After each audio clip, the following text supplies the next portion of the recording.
శాలివారం మండలం పెరకకొండారం గ్రామ పంచాయతీ పరిధిలో ఉన్నాం. కాంగ్రెస్ పార్టీ గ్రామ శాఖ అధ్యక్షులు పల్స సైదుల్ గౌడ్ గారు మనతో పాటు ఉన్నారు. నమస్కారం సార్. మీరు గ్రామ శాఖ అధ్యక్షునిగా ఎంతకాలం నుంచి పనిచేస్తున్నారు? నేను 2023 నుంచి పనిచేస్తాను సార్. ప్రజెంట్ వరకు నేను పార్టీ బలోపేతానికి ఎలాంటి కృషి చేస్తున్నారు? మనం డోర్ టు డోర్ క్యాంపెయినింగ్, కార్యకర్తలకు నిత్యం అందుబాటులో ఉంటూ పార్టీ బాగులు పథకాల గురించి నిత్యం నెరవేరుస్తుంది సార్. 10 ఏళ్ళ బీఆర్ఎస్ పాలన ఎలాంటి అభివృద్ధి జరిగింది మీ గ్రామంలో? మా గ్రామంలో వచ్చేసి బీఆర్ఎస్ పాలనలో మామూలుగా సీసీ రోడ్లు వచ్చినాయి సార్. అంతకంటే సంక్షేమ పథకాలు, రైతు బంధు అయ్యే వచ్చినాయి. కానీ మాకు మేజర్ ఏంటంటే రోడ్లు కానీ కాలువలు కానీ మాకు మేజర్ ఇబ్బంది ఉంది సార్. అలాంటి పనులు అయితే ఏమీ అభివృద్ధి కాలేదు. ఒక ఇందిరమ్మ ఇండ్లు ఇట్లా రాలేవు. ప్లస్ ఏంటంటే డ్రైనేజ్ వ్యవస్థ ఇట్లా అప్పుడు కుంటుబడి ఉంది సార్ బాగా. మరి గతంలో గ్రామంలో మౌలిక సదుపాయాలు, మీ గ్రామ పంచాయతీ మౌలిక సదుపాయాలు ఏ విధంగా ఈ గ్రామానికి అందినాయంటారు గత ప్రభుత్వంలో మౌలిక సదుపాయాలు అంటే ఏమైనా సార్ కొత్త రోడ్లు ఏమీ వేయలేదు. డ్రైనేజ్ వ్యవస్థ అంత మాత్రం చేశారు. ప్లస్ ఏంటంటే మౌలిక సదుపాయాల్లో మేజర్ వచ్చేసి మాకు ఈ నిత్యం ఏమంటారు పారిశుద్ధ్య వ్యవస్థ అంటే వీళ్ళు కార్మికులు కదా సార్, వాళ్ళ ఒక్కరే అందుబాటులో ఉండేది. వీధి లైట్లు వేసేది సార్. కాకపోతే ఏంటంటే మా ఊర్లో మేజర్ పండుగ ఉన్నది, పండుగ సంవత్సరానికి ఒకసారి వేసేది. గతంలో విద్యా వైద్యం విద్య వచ్చేసి కుంటుపడిపోయింది సార్ వ్యవస్థ. ఎందుకంటే మా స్కూల్లో జడ్పిహెచ్ఎస్ హై స్కూల్ ఉంది. అందులో విద్యార్థుల సంఖ్య అయితే రోజు క్షీణించిపోతుంది. ఇప్పుడైతే కొంచెం బెటర్గా అనిపిస్తుంది కాంగ్రెస్ ప్రభుత్వం వచ్చినాక. ఇప్పుడు అంటే ప్రభుత్వ బడుల్లో చేరడానికి ఎందుకు పిల్లలు అంటే ఎక్కువ తల్లిదండ్రులు ఎక్కువ సుముఖత చూపలేకపోతున్నారు అంటారు? ఎందుకంటే సార్ పోటీ ప్రపంచం అయిపోయింది. ఇప్పుడు ఏమంటారు, మీ పిల్లలు ఎక్కడ అవుతారు, కార్పొరేట్ స్కూల్లో చదువుతున్నారు అనే పోటీతోటి వేరే స్కూళ్ళల్లో వేస్తారు తప్పించి నాణ్యతమైన విద్య అందించే గవర్నమెంట్ స్కూళ్ళల్లో ఎవరు చేర్పిస్తలేరు. ఇప్పుడు వచ్చిన ఎంబీడీఓ కానీ ఎంబీఓ కానీ గవర్నమెంట్ తీసుకున్న స్కీమ్ కానీ ఇప్పుడు డోర్ టు డోర్ చేయడం వల్ల కొంచెం మెరుగుపడుతుంది. స్కూల్ ఇట్లా కొంచెం అభివృద్ధి చెందుతుంది. ప్రభుత్వ పాఠశాలలో ట్రైన్ టీచర్లు ఉంటారు, మరి నాణ్యమైన విద్య అందిస్తున్నారు కదా, ఎందుకు పిల్లల సంఖ్య తగ్గడానికి కారణం? అవగాహన లేకపోవడం సార్. తల్లిదండ్రులు అవగాహన లేకపోవడం వల్ల ప్రైవేట్ విద్య వైపు మొగ్గు చూపిస్తారు. అది ఎంత చెప్పున్నా బట్టే విధానం తప్పించి స్కిల్స్ నేర్పడం అది ఒకటి గమనించుకోవట్లేదు. కార్పొరేట్ స్కూళ్ళల్లో వేలకు లక్షలు పోయి చదివిస్తున్నారు అంటే ఏమైనా ప్రయోజనం ఉందంటారా? ఏం లేదు సార్, నాలెడ్జ్ జీరో. ఎంత చెప్పినా బట్టే విధానం తప్పించి వల్ల ఏమీ ఉండదు. అది మిగిలించిన విద్యార్థులు ఏం చేయాలంటే ఉపాధ్యాయులు కంపేరింగ్ చేసుకొని పేరెంట్స్ మీటింగ్ పెట్టి జరుగుతున్నది ఏందో చెప్పితే కొంచెం అవగాహన వచ్చి చేంజ్ అయ్యే సూచనలు ఉంటాయి. సార్, ప్రస్తుత కాంగ్రెస్ పార్టీ 6 గ్యారెంటీతో అధికారంలోకి వచ్చింది. 6 గ్యారెంటీలు ఏ విధంగా అమలవుతున్నాయి? 90% అయితే గ్యారెంటీలు అన్నీ అమలైనాయి సార్. కాకపోతే ఒక 2 లక్షల రుణమాఫీ, 2 లక్షల పైకి రుణమాఫీ మాత్రం కాలేదు. మిగతా గ్యారెంటీలు అయితే అమలైనాయి 90%.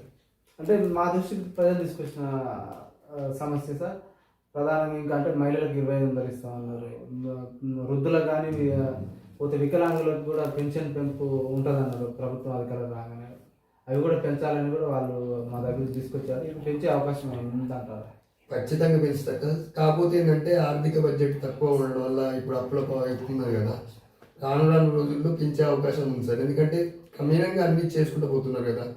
సంవత్సరాల కాలం అయింది, మేబీ ఈ వచ్చే సంవత్సరం వరకు పెంచవచ్చు సార్. ఇప్పుడు ఇటీవల ప్రజాపాలనలో భాగంగా ఇందిరా మిల్లకు కానీ రేషన్ కార్డులకు కానీ పేదలకు నిరుపేదలకు ఏ విధంగా చేరుతున్నాయి అంటారు అవి పథకాలు? సంక్షేమ పథకాలు అనేది పేదలకే చెప్తున్నాయి సార్. 90% మా ఊళ్ళో 45 ఇండ్లు వచ్చినాయి. 45 పేదలకే కట్టుకుంటారు. రేషన్ కార్డుకి ఇట్లా 300 రేషన్ కార్డు వచ్చినాయి. అవి ఇట్లా పనిచేసినాం సార్. 10 ఏళ్ల పాలనలో ఒక రేషన్ కార్డు ఇవ్వలేదు, ఒక్కరే ఇల్లు అయితే ఇవ్వలేదు. కాకపోతే ఏంటంటే 10 ఏళ్ల పాలనలో ఇల్లు లేని వారి సంఖ్య చాలా పెరిగింది. అందులో 100 మంది ఉంటే ఇలా 40 మందికి వచ్చినాయి. రాను ఉన్న మందికి అందరికీ లబ్ధి పొందుతారు సార్. మరి గత ప్రభుత్వ ఆలోచన ధరణి పోవడం వల్ల ఎన్నో భూములు అన్యాక్రాంతమైనాయి. ఇప్పుడు భూభార చట్టం వచ్చింది. ఈ చట్టం ద్వారా గతంలో అంటే రెవెన్యూ సదస్సులు నిర్వహించారు. రెవెన్యూ సదస్సులో వచ్చిన దరఖాస్తుల పరిష్కారం ఎంతవరకు అంటే పరిష్కారం లభించింది అంటారు మీరు? ధరణి పోర్టల్ పెట్టినప్పుడు చాలా భూములు అక్రమంగా సార్. ఇప్పుడు భూభారతి పెట్టారు, అప్లికేషన్లకి ఇచ్చినాం.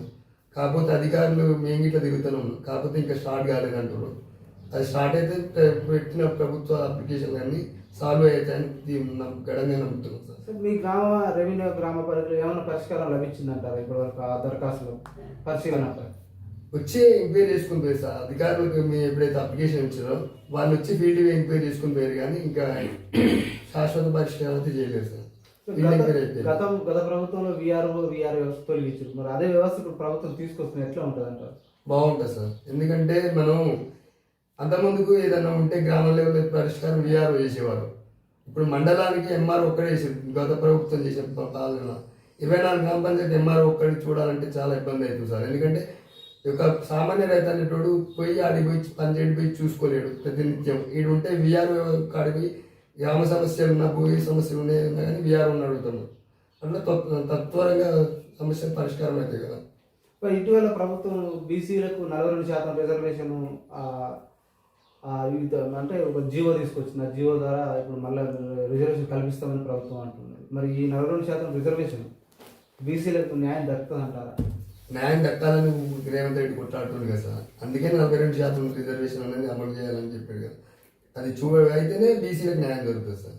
సార్ బీసీ సమాజం కానీ బీసీ మేధావులు కానీ ఇప్పుడు ఏదైతే బీసీలకు 42% రిజర్వేషన్ 9వ షెడ్యూల్ సవరణ చేస్తే తప్ప బీసీలకు న్యాయం జరిగే అవకాశం లేదంటున్నారు. మరి ఇప్పుడు పార్టీ ఏమో మేము పార్టీ పరంగా ఇస్తామంటున్నారు, ఇప్పుడు జీవో పరంగా మేము అమలు చేస్తుంటాం. మరి ఇది ఎంతవరకు అమలు అయ్యే అవకాశం ఉందంటారు? అమలు అయినాకనే ఎలక్షన్ పెట్టినా మంచిగా ఉంటుంది సార్. ఎందుకంటే బీసీ సామాజిక వర్గం అంతకుముందుకున్న 33% 22% కుదించారు. దానివల్ల అప్పుడేమి బీసీ సామాజిక న్యాయాలు పోయి హైకోర్టు పిటిషన్ వేసి ఆ పార్టీకి అప్పటికే ఎలక్షన్లు అయిపోయినాయి. కేసీఆర్ గారు చెప్పారు వచ్చే ఎలక్షన్ వరకు మేము పంపిస్తామని చెప్పారు. అదే వారిలో పార్టీ అన్ని పార్టీలు కానీ సపోర్ట్ చేస్తే 42% రిజర్వేషన్ అమలు అయింది సార్. తట్టుకోలేకుంటే ఎవరు దీన్ని రాజకీయం చేస్తే బీసీ సామాజిక వర్గానికి అన్యాయం జరుగుతుంది సార్. గత ప్రభుత్వం ఆయన ఉన్న అంటే ఎమ్మెల్యే గాదా కిషోర్ గారి ఓటమి కారణం ఏమంటారు? ఏమంటారంటే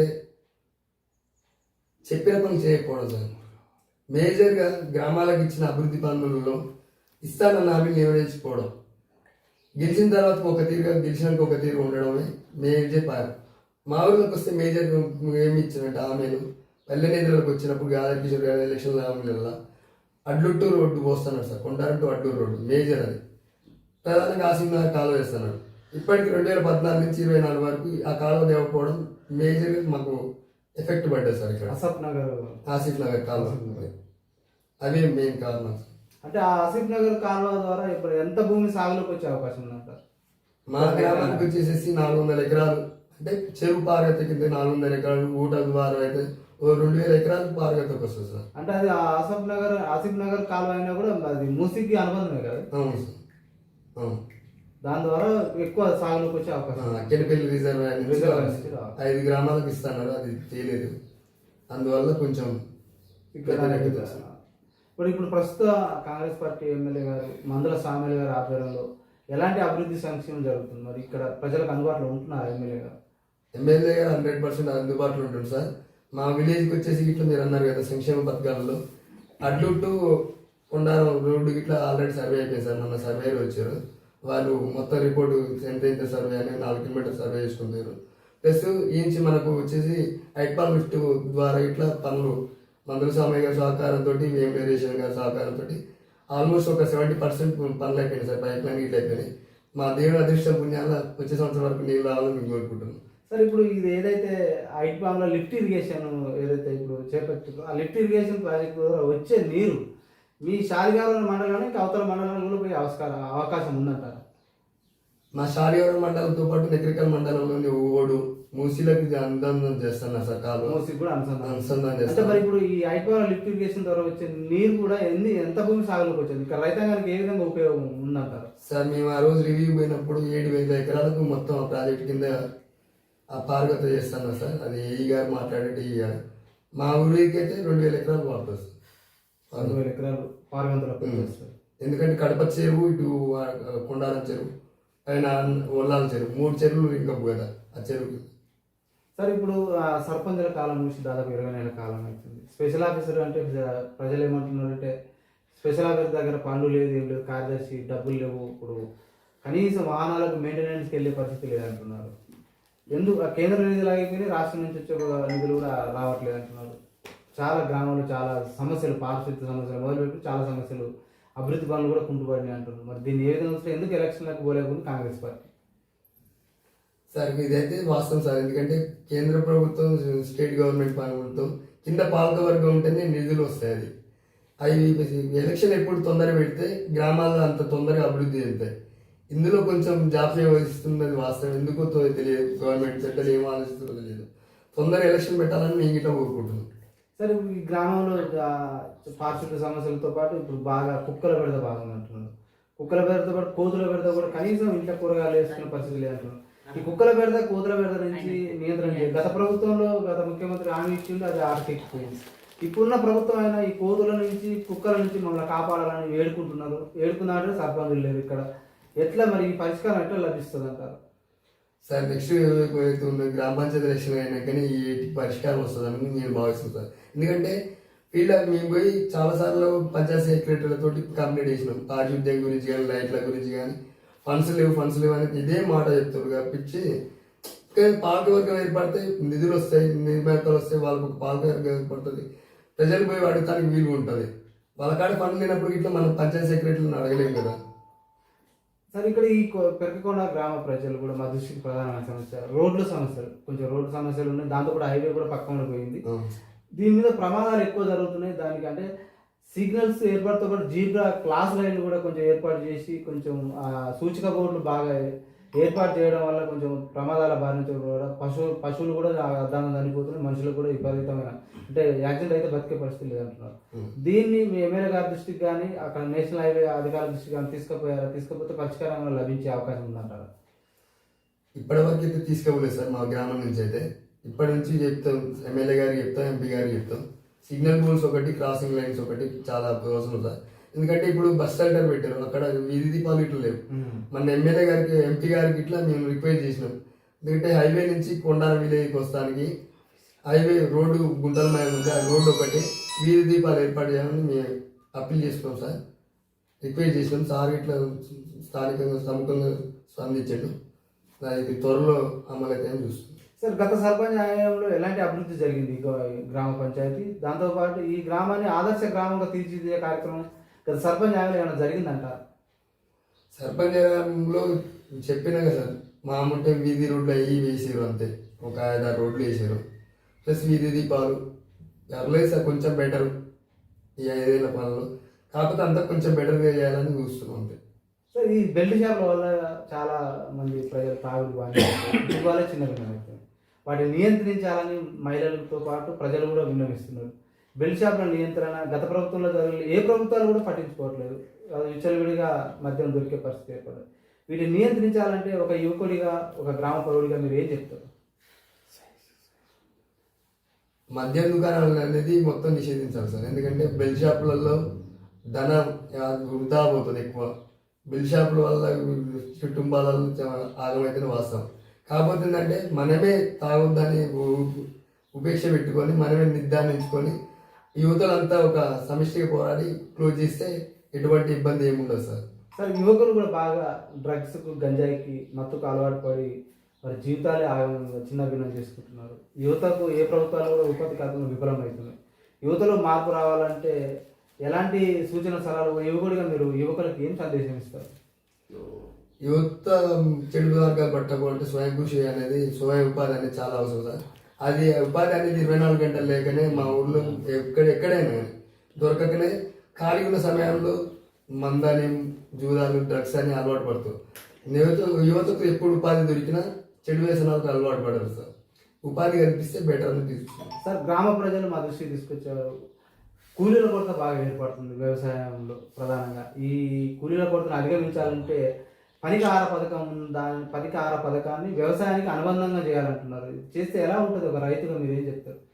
100% చేస్తేనే ఉంటుంది సార్. ఎందుకంటే 100 రోజుల పనులు పెట్టినప్పుడు మనం మామూలు వ్యవసాయ పనులకు ఇస్తే ఎవరు రావట్లేదు సార్. ఎందుకంటే అక్కడ పని దినాలు తక్కువ ఉంటాయి, పని అవర్స్ అనేది తక్కువ ఉంటుంది.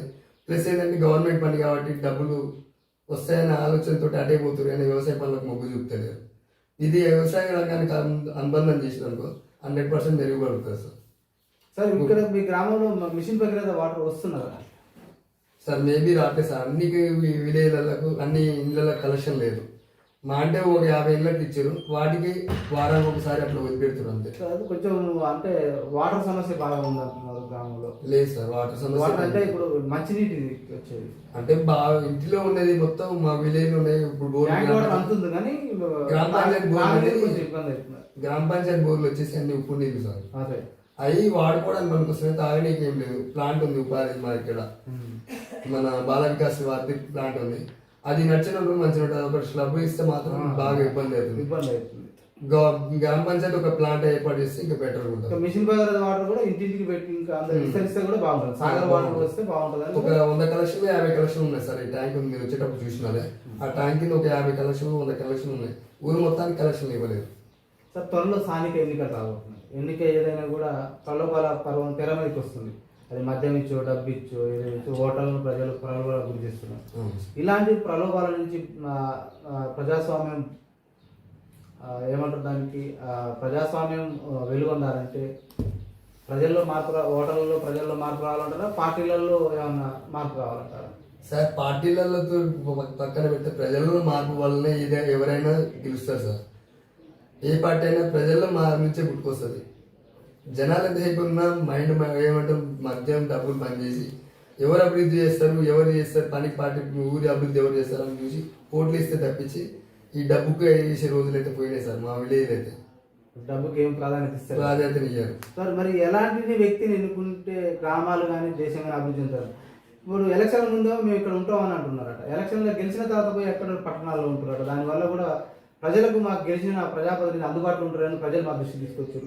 మరి ఎలాంటి నాయకులు ఎన్నుకుంటే గ్రామాలు అభివృద్ధి చెందుతాయని ఒక సార్ నేను ఒకటే కోరుకుంటున్నాను, మీ ద్వారా మీడియా ద్వారా కానీ నిత్యం ప్రజల్లో ఉండి ప్రజల్లో ఉండి ఊళ్ళల్లో ఉంటూ తిరిగే నాయకులను గెలిపించుకోండి. ఎందుకంటే వాళ్ళకే తెలిసి ఉంటాయి సమస్యలు ఏందో తెలుసుంటే ఊరి అభివృద్ధి ఎందుకు పాటుపడతారు. మీరు అంటున్నారు ఎక్కడి నుంచి వచ్చి ఊళ్ళోకి వచ్చి గెలుస్తున్నారు తర్వాత పోతున్నారు. వాళ్ళకి కావాల్సింది బడ్జెట్ అంటే డబ్బులే కదా. ఇక్కడ మనకు సోర్సెస్ లేకుంటే ఏం చేస్తారు, వాళ్ళ సొంత కాన్సెప్ట్ కోసం గెలిచి ఊళ్ళలో పోతారు, వ్యాపారాల నిమిత్తం పోతారు, ఊరిని పట్టించుకోవట్లేదు. అది వాస్తవం. అందుకనే ఊళ్ళో వండుకుంటూ ఊళ్ళో ఉండవాళ్ళని గెలిపించుకుంటే ఊరు అభివృద్ధి చెందుతుంది.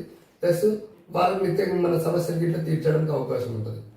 యూరియా కొరత బాగా సంబంధించింది. రైతులు బాగా ఇబ్బంది పడుతున్నారు. క్యూ లైన్లో నిలబడితే అది నిలబడ్డా కూడా దొరికే పరిస్థితి లేదు అంటున్నారు. మరి ఆ సమస్యని ఇప్పుడు ఎందుకు ముందు జాగ్రత్తగా యూరియా సకాలంలో దిగుమతి చేసుకోలేకపోయింది అంటారు? దీంట్లో కేంద్ర ప్రభుత్వం ఆడిస్తున్న డ్రామాలకి అడుగుతుంది. ఎందుకంటే అన్ని రాష్ట్రాలకు ఇచ్చుకుంటూ తెలంగాణ రాష్ట్రానికి ఇవ్వడానికి పోవడానికి కారణం ఏందో ప్రభుత్వం చెప్పాలి, కేంద్ర ప్రభుత్వం. ఎందుకంటే ఇక్కడ కాంగ్రెస్ ప్రభుత్వం దీన్ని డ్యామేజ్ చేయడానికి చేయాల్సిన కుట్రాన్ని మేము భావిస్తున్నాం యూరియా ఇవ్వకపోవడం. సరే, దాంతోపాటు కూడా వ్యవసాయంలో ఎక్కువ పెస్టిసైడ్ వాడుకుంటారు. నానో యూరియా కూడా అందుబాటులో ఉందంటున్నారు. మరి నానో యూరియాపై ఏమైనా అవగాహన కల్పిస్తున్నారా ఇక్కడ గ్రామ స్థాయిలో అగ్రికల్చర్ ఆఫీసర్? సార్ ఇప్పుడు యువత అంటే నానో యూరియా గురించి అవగాహన ఉంటుంది. ఎందుకంటే క్రమేపీ ఏంటంటే మనం చదువుకునే విధానంలో కానీ ఏదైనా కానీ అలవాటు పడతాం. వెనకటి నుంచి చేసినట్టు ఎంత చెప్పినా యూరియా కొట్టుకుపోయి యూరియా బస్సు తీసుకురావాలి చల్లాలి అనే టైప్లో ఉంటుంది. ఈ లిక్విడ్ కొడితే పని చేస్తే పని చేయదు అనే భ్రమలో ఉన్నాం తప్పించి 5 గిట్లో వస్తుంది సార్. కాకపోతే ఏంటంటే టైం పడుతుంది. నానో యూరియా వాడటం ఇట్లా ఒక 5 సంవత్సరాల్లో ఈ లిక్విడ్ యూరియాని ఫెర్టిలైజర్స్ వాడే సూచనలు ఉన్నాయి. ఎందుకంటే ఆల్రెడీ పుచ్చకు వాడుతూనే ఉన్నాం, మిరపకు వాడుతూనే ఉన్నాం. కాబట్టి ఓన్లీ వరిచేనుకు ఒకటి పచ్చేనుకు స్ప్రేయింగ్ అంత పనిచేయాలనే భ్రమలో మేము ఉండి ఫెర్టిలైజర్ వేస్తున్నాం అంతే తప్పించి. వాస్తవంగా యూరియా కూడా అధికంగా వాడడం వల్ల భూమి నిస్సారం అయిపోతుంది. నాని యూరియాను బతిగా పత్రహరితం ద్వారానే అది స్వీకరణ తీసుకుంటుంది. దానిపై ఏమైనా అవగాహన కల్పిస్తున్నారా? వ్యవసాయ శాఖ అధికారులు వచ్చి ఇప్పుడు రైతుల్లో మోటివేషన్ చేసి 100% రిజల్ట్ వస్తుంది సార్ నానో యూరియాపై. కాకపోతే ఏంటంటే ప్రభుత్వం ఏఈఓలు కానీ రెవెన్యూ రైతు సదస్సులు పెట్టి మోటివేషన్ చేయాలి sir. Okay sir, thank you sir. చూస్తూనే ఉండండి. Thank you sir.